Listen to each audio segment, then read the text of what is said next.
La plupart des facteurs structurels mentionnés ci-dessus, susceptibles de faire le lit du terrorisme, étaient déjà présents au Burkina Faso en 2014. C'est pourquoi le régime issu des élections de novembre 2015 avait une lourde responsabilité, celle de concrétiser les aspirations de notre peuple à un Burkina meilleur, exprimé à la faveur de l'insurrection. Tout le monde savait que c'était une mission difficile, mais pas impossible. Hélas, au lieu de rassembler toutes les forces disponibles pour planifier et gérer de manière stratégique les questions urgentes et prioritaires, les nouvelles autorités ont choisi de se concentrer sur la jouissance de leur âme, renvoyant aux calendes grecques les promesses de changement et éteignant du coup la lampe de l'espérance allumée à la faveur de l'insurrection. En conséquence, la rupture attendue et promise avec le système politique rejeté par le peuple burkinabé en octobre 2014 n'a pas eu lieu. Tous les rapports publiés depuis l'avènement de la nouvelle équipe dirigeante montrent que dans le domaine de la gestion des affaires publiques, les indicateurs d'intégrité se sont considérablement dégradés. Ce n'est pas le MPS qui le dit, c'est l'ASE, LC et le RENLAC qui soutiennent que les acteurs de la corruption n'ont plus peur et repoussent chaque jour les limites de la décence, du cynisme et de la déchéance morale.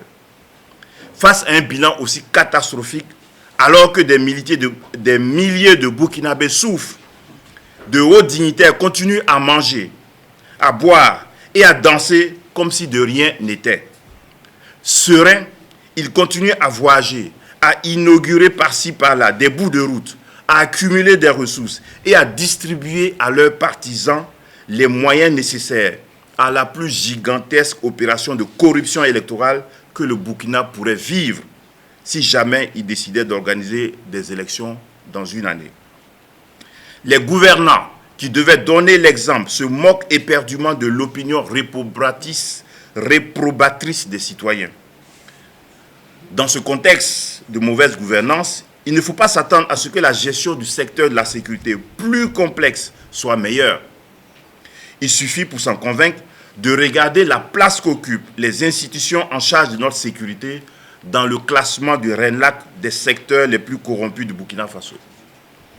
Nous avons beau accroître nos dépenses en matière de défense et de sécurité, si cet argent n'est pas bien utilisé, nous ne ferons qu'alimenter des tonneaux de Danaïdes.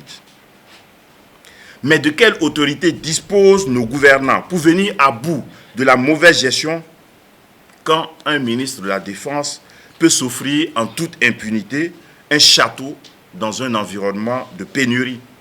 Lorsque on entend parler de trafic de charbon fin d'une valeur de centaines de milliards de francs CFA, lorsqu'on entend chaque jour des milliards de francs CFA de marché de gré à gré ou de véhicules pick-up distribués à bout de bras, à tour de bras, à des partisans.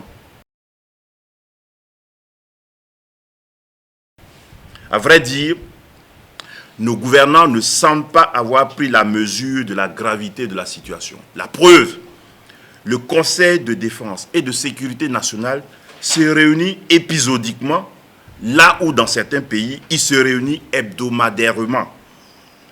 Nos gouvernants veulent faire croire au peuple que la situation est normale, sous contrôle, et continuent à vaquer à leurs activités quotidiennes, comme si de rien n'était, au lieu de revêtir la tenue de combat et d'entraîner avec eux l'ensemble du peuple burkinabé dans cette dynamique de la défense d'une patrie en danger.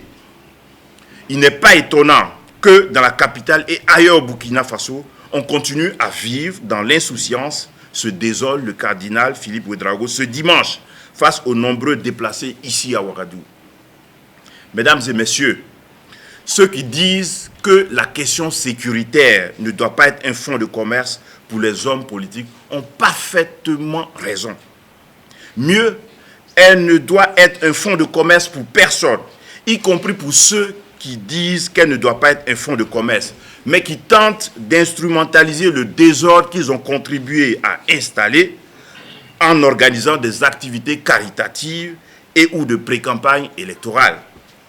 que ce soit la majorité ou l'opposition, que ce soit la société civile, aucun Burkinabé ne devrait avoir l'indécence de faire de la question sécuritaire et de déplacer un fonds de commerce politique ou citoyen.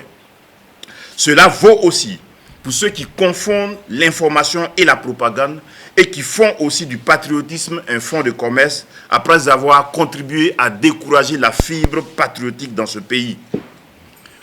Toutefois, la question sécuritaire ne saurait être un prétexte pour bâillonner le peuple, taire les critiques, s'accrocher au pouvoir au-delà des mandats électifs et confisquer ainsi la souveraineté du peuple. Mesdames et messieurs, on entend aussi dire que nous serions tous responsables, tous coupables de la situation actuelle. Le MPS, en tant que parti politique porteur de valeurs démocratiques et éthiques, a le devoir de dire aux Burkinabés la vérité. À supposer que nous soyons tous responsables, la vérité c'est que certains de nos compatriotes le sont plus que d'autres. Le MPS qui s'est, dès son lancement, positionné très clairement dans l'opposition à la politique actuelle conduite par le gouvernement en place, y compris sa politique de défense et de sécurité, doit éclairer l'opinion afin qu'elle puisse situer les responsabilités des uns et des autres. Sans cet exercice d'imputabilité, les errements dans lesquels notre pays est plongé depuis 2016 risquent de se reproduire à l'infini et de plonger inexorablement notre pays dans le chaos.